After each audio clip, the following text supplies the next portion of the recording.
20,40,000 కాకినాడ జిల్లా ముమ్మిడివరం నియోజకవర్గంలోని పోలవరం మండలం వడ్డిచెరువు ప్రాంతంలో మహిళలపై హత్యాయత్నం కలకలం రేపింది.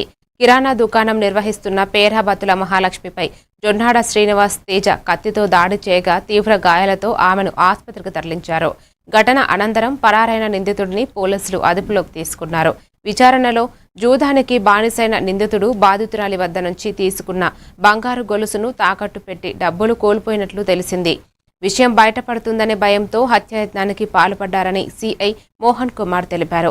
యువత జూదం బెట్టింగులపై దూరంగా ఉండాలని పోలీసులు సూచించారు. 17/4/2026 ఉదయం 6:30 ఐపోలవరం పోలీస్ స్టేషన్ పరిధిలోని వడ్డిచెరువు గ్రామం అక్కడ ఉంటున్నటువంటి ఈ పేరాబత్తుల మహాలక్ష్మి ఈవిడ 45 సంవత్సరాలు. ఈవిడి కిరాణా షాప్ నడుపుకుంటూ ఉంటారు.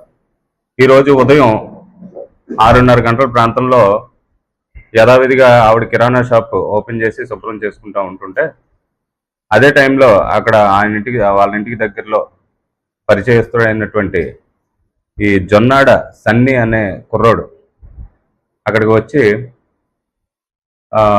ఆంటీ ఇలాగ టైడ్ ప్యాకెట్ కావాలి, అలాగే తెలగపిండి కావాలి అని చెప్పి సామాన్లు కొనుక్కోవడానికి వచ్చినట్టుగా వచ్చి ఆవిడ లోపలికి వెళ్తుండగా ఆవిడ నోరు నొక్కి వెనక నుంచి మెడ మీద మరి చాకుతో జరిగింది. దాని మీద ఆవిడికి తీవ్రంగా రక్తస్రావం జరిగి ఆవిడ దవడ మీద కూడా మళ్ళీ చాకుతో ఆయన దాడి చేశాడు.